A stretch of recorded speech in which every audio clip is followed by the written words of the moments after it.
Նրան տապանում հյուրընկալել եմ Հայաստանի Շնորհապետական կուսակցության նախագահ, քաղաքական գիտությունների թեկնածու Գուրգեն Սիմոնյանին։ Պարոն Սիմոնյան, շնորհակալ եմ հրավերն ընդունելու համար։ Շնորհակալ եմ հրավիրելու համար։ Չնայած առանձնակի ջերմ հարաբերություններին, Ալիևը Մոսկվա չի մեկնի մայիսի 9-ի կապակցությամբ, չի մասնակցի շքերթին, որ այդքան կարևոր նշանակություն ունի Պուտինի համար, փոխարենը մասնակցելու է Հայաստանի վարչապետը, ինքը երեկ հաստատել է այդ տեղեկությունը, եւ սա չնայած այն հանգամանքին, որ մեր երկրի խորհրդարանի ղեկավարը հայտարարում է, որ Ռուսաստանից այդ թվում մեծ փողեր են ծախսվում այստեղ Հայաստանի դեմ հիբրիդային պատերազմ տանելու համար, սա ընդգծեմ, որ վերջին ամենաթար մեղադրանքն է, եթե չհիշատակենք հնչած մյուս մեղադրանքները Ռուսաստանի հասցեին, եւ հարց է առաջանում, սա նորմալ է քաղաքականությունը եւ տեղավորվում է քաղաքականության տրամաբանության մեջ եւ ունի բացատրություն։ Ոչ, ես ուղղակի կուզենամ ասել, որ մենք որպես Հայաստանի Հանրապետության քաղաքացի արդյոք կարող ենք ենթադրել, որ Հայաստանի Հանրապետության ներկայիս իշխանություններն էլ այլ հիբրիդային պատերազմ են մղում Հայաստանի Հանրապետության քաղաքացիների դեմ, հայտարարելով, թե Ռուսաստանը իրենց թիրախավորել է, որ Նիկոլ Փաշինյանին ուզում են հեռացնել, թե ինչ են ուզում անել եւ այլն եւ այլն։ Որտեղ նրանց գործողությունները շատ սերտ բարեկամական հարաբերությունների մասին են վկայում։ Դեռ ավելին, քան Իլհամ Ալիև եւ Պուտին հարաբերությունները։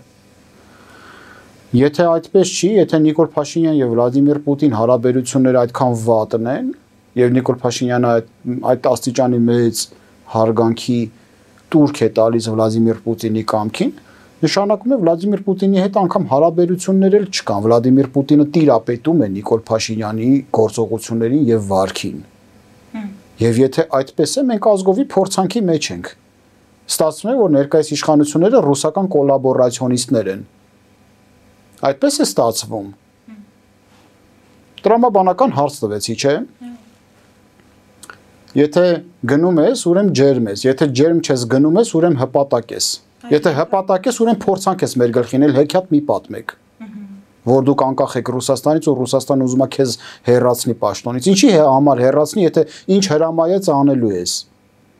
Ստացվում է, որ Ռուսաստանը իդեմս քեզ Հայաստանում ներկա է։ Տրամաբանական չի։ Եթե այլ տրամաբանություն կա, ինձ խնդրում եմ բացատրեք։ Այլ մեկնա ինչ մեկնաբանենք։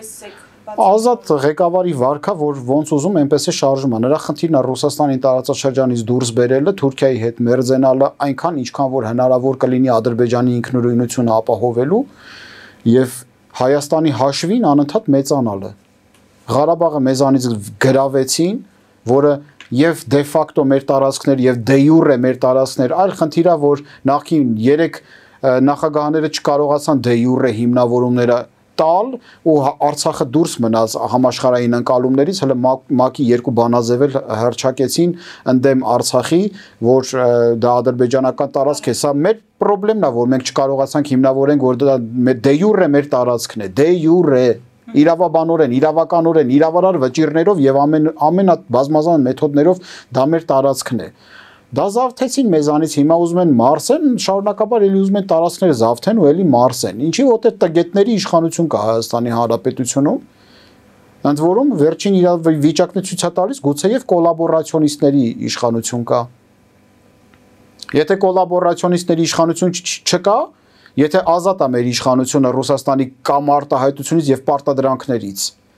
նշանակում է Ռուսաստանի բարեկամ իշխանություններ կան։ Այդ դեպքում թող հեքիաթ չպատմեն, որ Ռուսաստանը իրենց հանդեպ նեգատիվ է տրամադրված, խաբում են, որ հակառուսական տրամադրությունները հայ ժողովրդի մեջ նկատելի է, շոշափելի է, որ տեսնում են, որ մարդիկ ինչքան մեծ հիասթափություններ ունեն, իրենց դիրքավորում են Ռուսաստանի դեմ ճակատում, որ ընտրություններում էլի կարողանան վերարտադրվեն։ Չկա այդպես բան։ Կամ բարեկամ եք, առանց իրար չեք կարում, ջանջիգյար ասելով իրար հետ ապրում եք, պաճպրոշտի անելով, կամ ստրուկ եք, ոնց ուզում ատեցել անում եք։ Երրորդ տարբերակ չկա։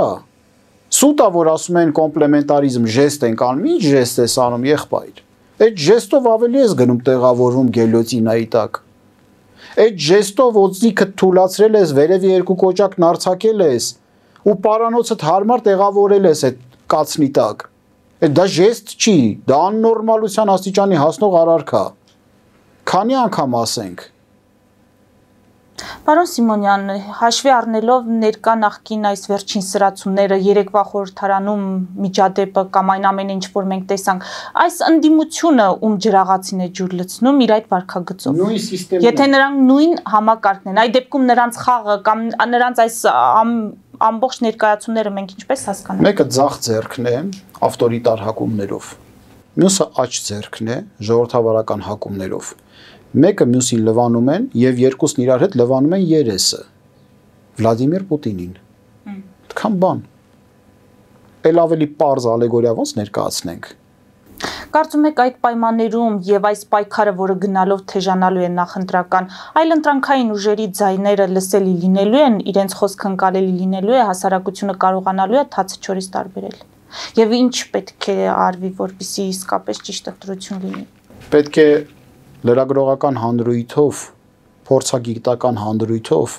եւ նոր ու պարկեշտ եւ առհասարակ կարող է եւ գուցե եւ ոչ նոր եւ պարկեշտ քաղաքական ուժերով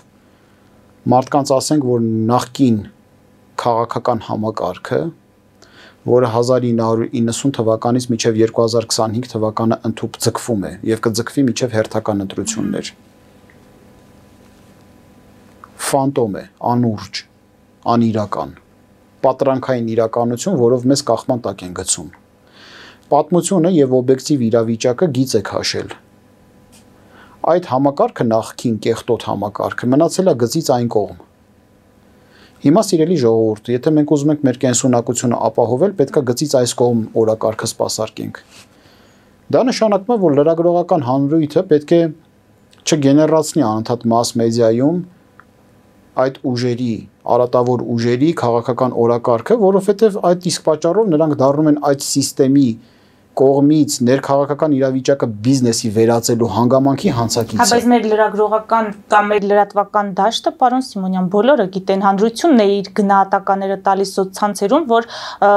երկու մասի են բաժանված հիմնականում եւ այդ արանքում շատ քիչ են, եթե կան անկախ լրատվական։ Դրա համար ես շատ քիչ լրատվական միջոցներին եմ իմ հորդորը հղում, որոնք որ անկողմնակալ են։ Սիրելիներ, իմացեք, որ դուք մարդկանց գիտակցության վրա ազդելու լայնածավալ հնարավորություն ունեք։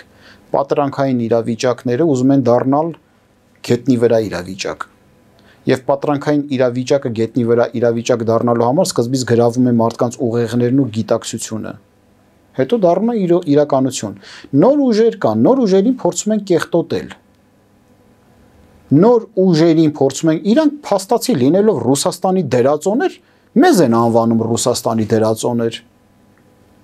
Փաստացի լինելով, գողը որպեսզի իր գողունը եւ գողության փաստը թաքցնի, դիմացինի անվանում է գող։ Ցեղասպանը որպեսզի ցեղասպանությունը թաքցնի, դիմացինին անվանում է ցեղասպան։ Հիմա էլ դերածոն, որպեսզի իր դերածո լինելու հանգամանքը թաքցնի, նոր ձևավորվող ուժին ասում է դերածո։ Ու ցավալին այն է, որ սատարող արբանյակ ուժեր կան, ձայները միաբան գարնան մարտի կատվի նման վայնասունները գցել են գլուխները, ասում են, որ հանգարց նոր ուժեր կլինեն, ժողովուրդ, հարայ, չեք ամանչում։ Այսինքն իրենք իրենց ամբողջ էությամբ հակահայաստանյան գործիք են, ֆիգուր, էություն եւ ուժ։ Ոնց կարելի է նման բան ասել։ Այդպիսի մարդիկ թող իմանան, որ իրենք անբարոյական են, անկախ նրանից, թե ինչքան ծածկված են հանդես գալիս։ Միևնույնն է, դա իրենց էությամբ են անում, անկախ նրանից, իրենց անուն ազգանունը դա շրջանառված կլինի կերևա, թե ոչ։ Կենտրոնանալը պետք է նոր քաղաքական դաշտ կայացնելու վրա։ Մենք ներկա։ Մենք ձեռք ենք բարձրացնում, մենք ներկա։ Ուրիշ նոր քաղաքական դաշտի մասեր ուր եք։ Ներկա եք, ուրեմն եկեք միասին նոր քաղաքական դաշտի պոլեմիկա զարգացնենք իրար հետ։ Կամ համընթաց կգնանք, կամ համընթաց չենք գնա, կամ կլինենք միմյանց ընդդիմադիր, բայց մենք ճղճի իրողություններ չենք սպասարկելու։ Մենք չենք ասելու ատամներդ մեկու մեջ է, մազերդ բիզբիզա, անձերի չենք անցնելու։ Քո գործը ապրիորի ես համարում եմ Հայաստանի Շնորհապետական կուսակցությունը եւ նրա հիմնադիր նախագահ Ունքա խորհուրդը Հայաստանի Հանրապետության ազգային շահերով պայմանավորված քաղաքականություն են իրականացնելու մեր տեսակետից այդ շահերին սպասարկելու ձևով։ Ես ընդունելու եմ, որ մյուս նոր ուժը, որը որ մաքուր ուժը անգամ նորել չի, Էլի ծառայում է Հայաստանի Հանրապետության ազգային շահերին, բայց իր տեսակետից։ Բայց ունենալ կանխավարկած, որ ինչ որ մեկը դեմ է գնալու Հայաստանի Հանրապետության ազգային շահերին, պետք է չլինի։ Դա պետք է մեր բառապաշարից դուրս եկած լինի, դրա համար նոր իրողություն է պետք ստեղծել, նախկին իրողություններում դա անհնարին է։ Նախկին իրողություններ մուտք գործած ցանկացած լավը ապականվելու ռիսկեր ունի։ Դրա համար այդ գծից այս կողմ պետք է կայացնենք նոր քաղաքական դաշտը եւ անկախ մնացած մաս մեդիան եւ փորձագիտական հանրույթը պետք է շրջանառի պարբերաբար նոր իրողությունները, ոչ թե այն ինչը որ արատավոր է, ինչա մենք արատավոր իրողություններին եւ ցավին, նսեմացմանը հակված մարդիկ եք, որ անդադար այդ իրավիճակից կարճած մնաք։ Դուք ես օրինակ որպես քաղաքացի ինձ վատ եմ զգում խորհրդարանի նիստերը նայելուց։ Սա ի՞նչ է։ Երկրի թիվ 1 բարձրագույն պաշտոնը զբաղեցրող անձնավորության վարքը, ժեստիկուլյացիան, խայտարակության խարանա բոլորիս ճակատին։ Ժեստիկուլյացիան վարքականոնը, բառապաշարը որ հələ մի բան էլ այդ իրանց սիրելի հյուսիսային երկիրը իր մաս մեդիայում ցույց տա այդ ժեստիկուլյացիան ու տակնել հաղորդագրություն գրի անպատվելով նվաստացնելով հայ ժողովրդին, ասելով որ վերջապես խորհրդարանում թիվ 1 ղեկավարը իր հանրությանը հարիր եւ հասու մեթոդներով եւ ժեստիկուլյացիաներով ու բառապաշարով բացատրեց։ Մենք ամբողջ ազգով ինքնասիրություն պիտի ունենանք, չէ՞։ Սիրելիներ, մենք դրան ենք արժանի։ Պարոն Սիմոնյան, ձեզ համար հասկանալի է ինչ խնդիր է լուծում Հայաստանի երկրորդ նախագահը, երբ հայտարարում է, որ հայկական իշխանությունների կողմից է հրահրվել 44-օրյա պատերազմը։ Լվանում է աջ ձեռքը, որ հետո երկուսով միասին լվանան երեսը։ Ինչ պիտի անի։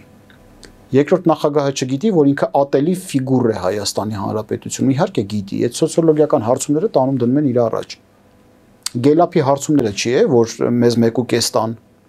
իրանց էլ 8% տեսեք, այդ ոնց եղավ Միացյալ Նահանգների հարցումներում անցյալ տարի մենք 1% ենք, Ռոբերտ Քոչարյանը մեզանից հետո էր գալիս, այս տարի ինքը 8%-ա, ոնց է դառնում տենց։ Ընդ որում անցյալ տարի կուսակցության խոստում կար, հիմա կուսակցությունը արդեն գրանցված կա, փաստ է մեր կողմից։ Ոնց է տենց ստացվում։ Ոնց է տենց ստացվում, որ Նիկոլ Փաշինյանը 11% է։ Բայց Նիկոլ Հանրապետականը 3%, Հանրապետականը 3%, ոնց է դաշնակները մեզանից ավել են։ Դուք լուրջ եք ասում։ Եթե ներսում իրենց երեսն են լվանում, բայց սա նաև ունի արտաքին շերտ, չէ, պարոն Սիմոնյան, եւ սա կարող է օգտագործվել պետության դեմ արդեն, ոչ թե իշխանության կողմից։ Բայց ինչի մասին է խոսքը, հարգելիներս, ինչի մենք այդքան անտաղանդ ենք, որ Հայաստանի Հանրապետությունը այսքան աղքատ, այսքան անպաշտպան, այսքան անդաշնակից, այսքան սոցիալական մեծ խնդիրներով, ազգաբնակչության 40%-ից ավելի աղքատության շեմից ներքև է։ Յոլա գնալով ենք ապրում, յոլա գնալը դա բան է, որ մենք կարող ենք տաղանդավոր հայ ժողովուրդը ցանկացած մարդ ամենաաղքատ գյուղից արտագաղթում է ինչ-որ մի հատ սոցիալ մշակութային զարգացած տիրույթ ենթադրող պետություն, կարճ ժամանակ հետո ոտի է կանգնում, ոնց։ Պատկերացնում եք Հայաստանի Հանրապետությունը ինչքան միայն Սյունիքի մարզը, միայն Սյունիքը 35 միլիոն ազգաբնակչություն կարա պահի։ Հարավային Կովկաս ենթադրյալ այդ տարածաշրջանից, որը իմպերիայի վարչատարածքային մաս է, Կովկասյան լեռնաշղթայից հարավ ընկած բոլոր 3 պետություններից, այդ թվում նաև Հայաստանի ամբողջ հնարավորություններից հարուստ է միայն Սյունիքը։ Այդքան մեծ հանքահումքային ռեսուրսներ ունեցող բնական հանածոների եւ բնական պաշարների, այդ թվում նաեւ էկոլոգիապես մաքուր խմելու ջրի պաշարների, անտառ տնտեսության, վարելահողերի, Սյունիքում մենակ մի բանի դեֆիցիտ կա։ Մարդիկ են քիչ։ Սյունեցիներն են քիչ։ Քաշով մեկ ոսկի են բոլորը։ Ընդ որում սյունեցիներ հայ իմաստով եւ հայ բովանդակության որպես հայկական բնորան։ Դա սովետական միության քաղաքականությունն է եղել, այնքան է մաքրել, որ մարդ չմնա։ Սյունիքում պետք է առնվազն 2 միլիոն մարդ ապրեր։ Միայն Սյունիքում 2 միլիոն մարդ։ Լեռնային Ղարաբաղում կարող էր ապրել 3 միլիոն մարդ եւ մեկը մեկին նեղություն չտային 11000 քառակուսի կիլոմետրի վրա։ Երևանը պոտենցիալ ունի 2.5 միլիոնանոց քաղաք դառնալու, բայց հիմա արդեն տեսնում եք ինչ խուճապ եւ աղետա ճանապարհների վրա, չէ՞, սա անկազմակերպվածության ուղղակի դասեր կարող ենք մատուցել Նյու Դելիին եւ մոնղոլներին եւ ինչ որտեղ նաեւ Աֆղանստանին անկազմակերպվածության դասընթացների եւ մենք մեծ պահանջարկ կունենանք նմանատիպ երկրներում անկազմակերպվածության բարձր մակարդակի բոլոր հնարավոր ռեկորդները սահմանելու Հայաստանի Հանրապետությունում Հայաստանի Հանրապետության ողջ տարածքում Արցախը չհաշված որտեղ Արցախն էլ է Հայաստանի Հանրապետության տարածք եւ դե յուրե, բայց դե ֆակտո գրավել են մեզանից։ Այն տարածքները ֆիզիկա աշխարհագրական, որ են դեղին ժետոնը ցույց է տալիս անդադար, այդ տարածքների վրա հանգիստ 10 միլիոն մարդ կարա ապրի մեկը մեկին նեղություն չտալով։ Իսկ ինչի չի այդպես։ Որովհետեւ քաղաքականությունը համապատասխան չի եղել, որ մարդիկ կարողանան ներգաղթի եւ բնական աճի միջոցով ավելանան։ 30 տարի շարունակ։ 30 տարի շարունակ։ Դրանից առաջ էլ 70 տարին շարունակ սովետական միության քաղաքականությունն էր, երկրորդ համաշխարհային պատերազմին Հայաստանի ՀԽՍՀ-ի ազգաբնակչության 28%-ը հավաքեցին տարան ֆրոնտ, իրանց լեզվով ասեմ։ Դա առաջին տեղն է խորհրդային միության բոլոր պետությունների 28%-ը, որից 18%-ը զոհվեց, որից չէ, ազգաբնակչության ընդհանուր ազգաբնակչության 18%-ը հետ չեկավ։ Պատկերացնում եք, սա ինչ կատաստրոֆա է։ Դրան զուգահեռ Ադրբեջանը իր մարդուժի պետական նորմատիվը լրացրեց Գարթմանի, Արցախի եւ Նախիջևանի հայերի հաշվին։ 125 գեներալ, 4-ը մարշալ, 1 ծովակալ, անթիվ անհամար հերոսներ, սխրագործություններ, անթիվ անհամար մաքրեցին ամբողջ տարածաշրջանը հայկական տարից իրենց պատերազմը կերակրելու համար։ Հիմա մայիսի 8-ը, որը երկրորդ համաշխարհային պատերազմում ֆաշիզմի դեմ տարած հաղթանակի օրն է, ես հայ ժողովրդին շնորհավորում եմ, բայց նաև ցավակցում եմ, որ այդ հաղթանակի չշահեց Հայաստանի Հանրապետությունը, այլ շահեց իմպերիան։ Այդ հաղթանակից եւ այդ պատերազմի ընթացքում հայ ժողովուրդը միայն կորցրեց չունենալով ոչ մի ձեռքբերում։ Եթե առաջին համաշխարհային պատերազմի ընթացքում ձեռքբերումներից մեկը անկախ հայկական պետականության վերահիմնումն էր Կիլիկյան Հայաստանի անկումից հետո, իսկ պատմական հայրենիքում Անիի անկումից հետո 1045 թվականից հետո Դե Կիլիկյանն էլ եմ ես համարում հայկական պետականություն եւ Կիլիկիայի իրավական հիմքերը հայ ժողովրդի ձեռքում է եւ հայկական թագավորական ընտանիքի ձեռքում է, որը հիմա Ֆրանսիայում է եւ Ռեգում Արմենորում Տիտղոսը իրենց պահպանում են։ Ես կարծում եմ, որ Կիլիկիայի հարցով էլ հայ ժողովուրդը վիճարկելու հանգամանքներ ունի։ Բայց մենք պետք է նախ եւ առաջ կուր պետական համակարգ կարողանանք կայացնենք, որ այդ շահերը կամաց սկսենք բացազատել, չէ։ Հիմա եթե մեզ տարան ուղակի ոչնչացրեցին, ժամանակն է, որ հասկանանք, որ բոլոր հայերը պետք է ծառայեն իրենց պետականությանը, իրենց ազգային շահերի համար։ Մեր հերոսներ, մեր զոհնել, զոհվածնել, մարտնչացնել եւ Աստծու կամոք հետ վերադարձածնել իր հաղթանակով պետք է օժանդակի հայկական պետականության հնարավորությունների մեծացումը։ Դա աներկբայորեն։ Ընդ որում անկախ Հայաստանի Հանրապետությունը դա հաղթաթուղթ է մեր ձեռքում։ Ինչքան ուզում է սարսափելի եւ արյունահեղ պատերազմ լինի Հայաստանի Հանրապետության եւ ինչ որ մի ստահակի միջև։ Միևնույնն է դա հայոց ցեղասպանության չի վերածվի, քանի դեռ Հայաստանի Հանրապետությունը կա։ Ցանկացած պատերազմում 100,000-ավոր զոհեր լինեն, դա միլիոնների չի կարա ձգտի եւ հասնի։ Միլիոնների խաղաղ ազգաբնակչություն կարա կոտորվի մեր բնորանում միայն հայկական պետականության բացակայության պարագայում։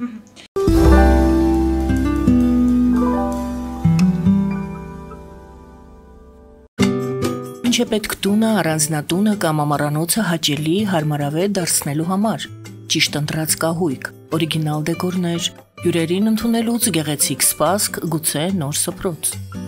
60-ից ավելի ճանաչված եվրոպական բրենդների ինքնատիպ, չկրկնվող եւ մատչելի ընտրանին Fortuna Home and Country House խանութ սրահում։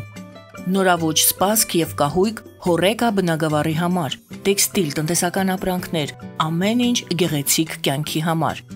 Ընտրեք այն, ինչ վաղուց փնտրում էիք Fortuna Home & Country House-ում, ձեզ համար եւ որպես նվեր ձեր մտերիմների համար։ Jackpot հագուստի վաճառակենտրոնը վերաբացվել է Թահանգա քաղաքում։ Նոր տեսականի, նոր արժեքներով ու նոր զեղչերով։ Եվրոպական հագուստ եւ կոշկեղեն կանանց, տղամարդկանց եւ երեխաների համար։ Օծանելիք, ճամպրուկներ, պայուսակներ, գիշերանոցներ, գոտիներ եւ դրամապանակներ։ Մեծ ապրանքատեսականի, մեծ զեղչերով։ Համեցեք Jackpot Թահանգայում։ Հասցեն 7057 Foothill Boulevard։ Հեռախոս 818 813 2252։ Jackpot։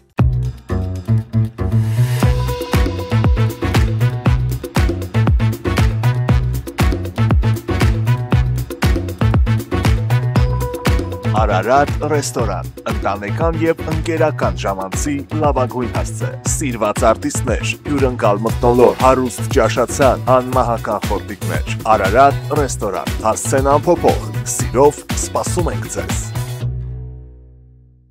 Ավելի քան 11 տարի Աքսիոմեդ վնասվածքաբանական վերականգնողական բժշկական կենտրոնում գործում են հենաշարժիչ համակարգի խնդիրների լուծման բոլոր ժամանակակից մեթոդները։ Հասցե Երևան, Տերյան փողոց 3 շենք, 42 տարածք, հեռախոս 010 522 882, 091 522 882։ Լավագույն պաղպաղակ, բնական, համեղ եւ մատչելի գներով պաղպաղակը կարող եք ձեռք բերել բոլոր հայկական խանութներում։ Պահանջեք հայկական պաղպաղակ, Թամարա պաղպաղակ։ Glendale West Pharmacy, ձեր ուղեկիցը տեղերի աշխարհում։ Ունեք հարցեր, զանգահարեք 818 548 5157 հեռախոսահամարով կամ այցելեք 1109S Glendale Avenue, Glendale CA 91 205 հասցեով։ Նոյան տապանի վազող տողում հայտարարություններ տեղադրելու համար այցելեք Երևան Իսահակյան փողոց 28 3-րդ հարկ կամ զանգահարեք 055 50 90 50 +1 818 967 567 կամ էլ կապվեք կոնտակտ Շնիկ NTM էլեկտրոնային հասցեով։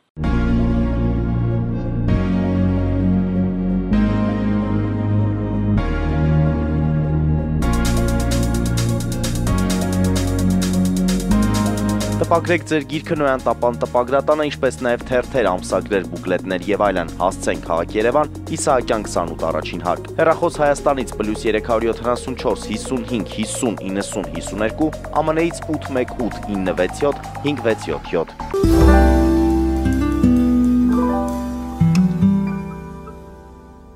Պարոն Սիմոնյան, հասկանանք արդյոք կընկալվի Փաշինյանի Մոսկվա այցը Եվրոպայի նույն Եվրոպայի կողմից, երբ Նիկոլ Փաշինյանը հայտարարում է, որ վարում է բալանսավորման եւ բալանսավորված քաղաքականություն, որ խորհրդարանում ընդունված օրենքը այդ Եվրամիության անդամակցության գործընթացի մեկնարկի մասին դա վկայում է մեր կամքի մասին ավելի սերտացնելու հարաբերությունները Եվրոպայի հետ։ Մենք տեսնում ենք Թրամփն է այսօրը պաշտոնապես հաղթանակի օր հայտարարել եւ ավելի վաղ հայտարարել էր, որ ԱՄՆ-ն ավելի մեծ ներդրում է ունեցել, քան մնացած բոլոր երկրները, այսինքն հաղթանակի մենաշնորհի համար պայքար է տեղի ունենում։ Այս ամենի ֆոնին Փաշինյանի Մոսկվա այցը ինչպես կարող է ընկալվել կամ կհասկացվի այնպես, ինչպես պատկերացնում է Փաշինյանը բալանսավորման եւ բալանսավորված քաղաքականության համատեքստում։ Բնականաբար ոչ։ Որևէ մի քաղաքական ուժ կարող է հիմարի տեղ դնի գործընկերներին կամ հանրույթին, որը իրեն լսում է։ Բայց գործընկերներն ու հանրույթը ունի անալիտիկ հնարավորություններ։ Վերադառնանք մեր հաղորդման առաջին մաս։ Հարց ենք տալիս ինքներս մեզ։ Եթե դու գնում ես մայիսի 9-ի տոնակատարությանը, ուրեմն դու ընկերն ես Ռուսաստանի։ Եթե ընկերն ես դու Ռուսաստանի, նշանակում է արևմուտքի թշնամին ես։ Եթե դու ընկերը չես Ռուսաստանի, բայց գնում ես մայիսի 9-ի տոնակատարությանը, ուրեմն չես կարող չգնալ։ Քեզ տիպել են, որ դու գնաս։ Եթե դու նրանց խամաճիկն ես, ուրեմն համագործակցություն քեզ հետ կրկին էլի դու թշնամին ես արևմուտքի։ Ինչ կարևոր է, ուզում ես դու Ռուսաստանի ուղղությունը պաշտպանես, թե չես ուզում, բայց ստիպված ես պաշտպանել, դրանից բովանդակությունը չի փոխվում։ Դու շարունակում ես մնալ թշնամի արևմուտքի համար։ Սա են նկատելու արևմուտքում։ Նիկոլ Փաշինյանը իր գործողություններով թաղում է Հայաստանի Հանրապետության արևմտյան ուղղությունը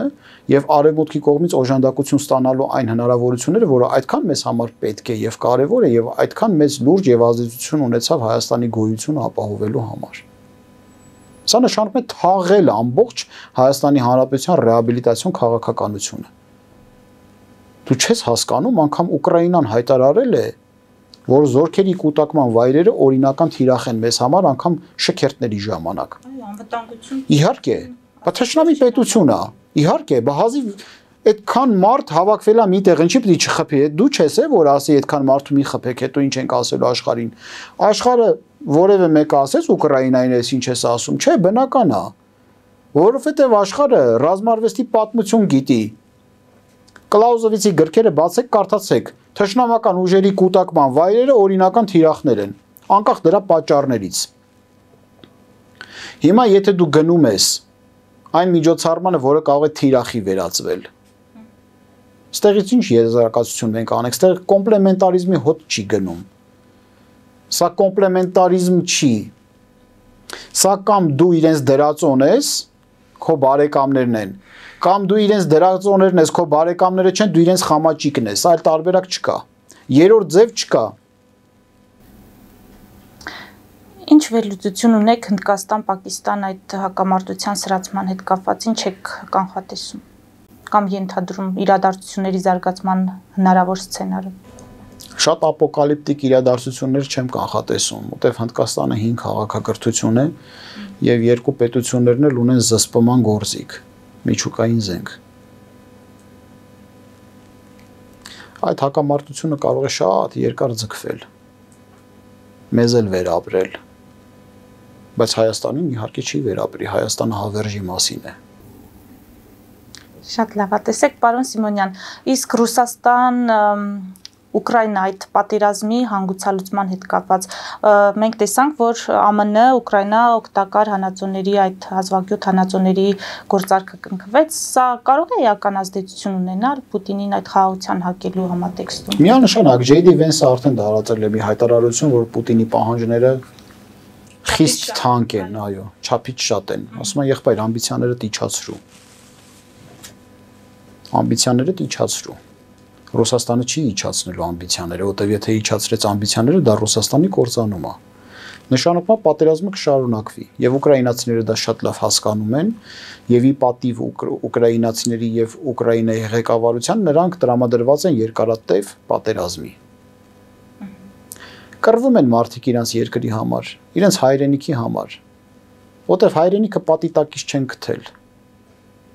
Հայրենիքի համար պայքարել են ու պայքարում են։ Հայրենիքները վերևից չեն ընկնում մարդկանց գլխին, դա Աստծո շնորհ է, որը ունի պատգամ։ Սա տրվում է քեզ ի վերուստ, կանխավարկած ունենալով, որ դու ոչինչ չես խնայի սա պաշտպանելու համար։ Մանավանդ պատկերացրեք համեմատական ենք անցկացում այն ծայրածիր դաշտեր, հարթավայրեր, որտեղ մարդ մղելու հնարավորությունները խիստ վտանգավոր են եւ խիստ դժվար։ Եվ այդ ժողովուրդը չի տրտնջում, մարտնչում է։ Ստիպված է, որովհետև ղեկավարությունը դիմեց արկածախնդրության, չկշռեցին իրենց քաղաքականությունը, խոսքը, հայտարարությունները եւ իրենք սադրեցին Ռուսաստանին։ Իհարկե ոչ, դա ուղղակի աբսուրդ է, որ մտածենք, որ ղեկավարությունը դիմեց արկածախնդրության։ Անկախ ապրելը հին հունական փիլիսոփական մտքից միջև այսօր, լուսավորական դարաշրջան եւ ընդհանուր միջև այսօր ամենաբարձրագույն արժեքն է։ Մարդկային քաղաքակրթությունների, ժողովուրդների, ազգերի, էթնոսների գլխավոր արժեհամակարգը ազատությունն է։ Ազատ լինելու եւ ազատ ապրելու համար կամք դրսեւորելը արկածախնդրություն չի։ Ով ասում է դա արկածախնդրությունը, ինչ ասեմ, ինքնություն չունեցող ինչ որ մի էակ է, որ իր համար էական չի։ Ինքը այսօր հայ կգրվի, թե քուրդ կգրվի հետո, թե թուրք կգրվի հետո, թե ռուս կգրվի հետո։ Մարդիկ ազատ են ուզում ապրեն։ Ասում է ես ազատ եմ, ունեմ պետություն,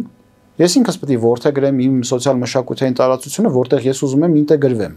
Ավելի լավն ես, ավելի լավը եղի, ուզենամ քեզ ինտեգրվեմ։ Բայց ինտեգրումը արդեն իսկ ազատության սահմանափակում չէ, պարոն Սիմոնյան, այս տաղավարում համենայն դեպս այդպիսի կարծիք հնչել է, որ ինչ տարբերություն կուզես միանալ ռուսական միութենական պետությանը, թե Եվրոպային։ Տարբերությունը այն է, որ այդ դռան երկու կողմն էլ ռուչկա կա։ Երբ ինտեգրվեցիր, երբ էլ կուզես դուրս կգաս։ Այն դուրը ներսից ռուչկա չունի, չեք հասկանում, մտար վերջ։ Այն մի դուրը թալակա քեզ գցում։ Մտար պոչդ բռնելու է։ Հետո կոկորտը տա բռնելու, հենց ուզեցար դուրս գաս մորթելու է։ Այնտեղ որ մտար, կարաս դուրս գաս։ Ինչքան պետքա ֆանտազիա ունենա մարդ, որ երկու բան նույն բանը համարի։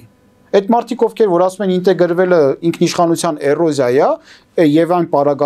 պարագայում մանիպուլյացիայի եւ խեղաթյուրումների են ենթարկում իրականությունը։ Այնտեղ ինտեգրվում ես, որ ավելին ստանաս, երբ որ չուզենաս դուրս գաս, ստեղ ինտեգրվում ես, քո հաշվին ստանալու են ու չես կարողանալու դուրս գաս։ Ամբողջ խորհրդային միության քիմ արդյունաբերության 1/3-ը փոքրիկ Հայաստանն է մատուցել։ Մենք քիչ առաջ խոսեցինք երկրորդ համաշխարհային պատերազմում փոքրիկ Հայաստանի եւ հայ ժողովրդի ներդրածը։ Նրանց գիտության մեջ, միջուկային տեխնոլոգիաների զարգացման մեջ, քիմիական տեխնոլոգիաների գիտության զարգացման մեջ, ահռելի է տեխնոլոգիաների զարգացման մեջ։ Մենք ինչ ենք ստացել։ Կորսված Նախիջևան, Կարս Արդահան Էրզրում, որը Հայաստանի Հանրապետության մասեր էին կորսված, Լեռնային Ղարաբաղ կորսված, Գարթման հայաթափված, Ջավախք հայաթափված, կոտրված փշրված ներհայաստանյան իրողություններ, հələ մեր մարմնի մեջ էլ խոցեր են դրել անկլավներ անուններով ռազմավարական նշանակության ճանապարհների մեջ։ Կոլաբորացիոնիստներ են բերել գցել ջաններից ձեր նման, որոնք նամակներ են գրում Պուտինին Արցախի կորստից հետո հույս հայտնելով, որ Արցախ կվերադարձնեն իրենց։ Հիմա դուք համարում եք, որ դա ինտեգրվել էր համահավասար սկզբունքներով, նույնն է ինչ որ Եվրամիության ինտեգրվել է, Եվրամիությունը ասում է աղբեր ջան, արի աշխատի հարստացի հարստացրու նաև քո բառապաշարով ասենք, չես ուզում դուրս արի։ Brexit տարա, Frexit տարա։ Չգիտեմ, ինչը դե Brexit-ը գիտեք, չէ՞, Բրիտանիա exit, Frexit-ը Ֆրանսիա exit կարա լինի։ Armexit եղի։ Ինչ ուզում ես եղի։ Քո գործն է, ուզում ես արի ինտեգրվի, ուզում ես դուրս արի։ NATO ես ուզում, հարց չկա։ Համապատասխանի չափորոշիչներին քեզ ընդունենք Հյուսիսատլանտյան անվտանգության համակարգ։ Չես ուզում դուրս արի։ Ֆրանսիան 3 անգամ դուրս է եկել, նորից էլի մտել է։ Շարլ դե Գոլը վիրավորվել էր Ամերիկայի Միացյալ Նահանգների, ասել է դեր ունեմ վերջ ձեր քրչերը, փալասները, ռատներդ քաշեք Ֆրանսիայից, դուրս էին եկել։ Նորից էլի մտավ։ Կուզենա էլի դուրս կգա։ Հա Ամերիկան է ՆԱՏՕ-ն նախաձեռնել, Ամերիկան ասում է դե ՆԱՏՕ-ն արդեն էլ մերը չի, դուք պետք է դե ուրեմն ուզում եք որ լինի ծախսերը հոգացեք։ Հիմա տարբերությունը ՆԱՏՕ-ին ու ԵՄ-ին անդամակցելը նույնն է, ինչ որ ԵԱՏՄ-ին եւ ՀԱՊԿ-ին, դե կարում եք ՀԱՊԿ-ից դուրս եկեք, այդքան ձեզ խաբեցին։ Չեք կարում է, որտեղ կամ ձեր աղբերն է, կամ դուք իրանց խամաճիկն եք, կողմնորոշվեք որ մեկն եք այդ երկուսից։ Շնորհակալ եմ։ Շնորհակալություն։ Մեծ դիտողներին հիշեցնեմ, որ զրուցում էի Հայաստանի Շնորհապետական կուսակցության նախագահ, քաղաքական գիտությունների թեկնածու Գուրգեն Սիմոնյանի հետ։ Մեր ուղիղ եթերները կարող եք դիտել Patreon-ում, նաև այդ հարթակում աջակցել մեզ էկրանին երևացող QR կոդով։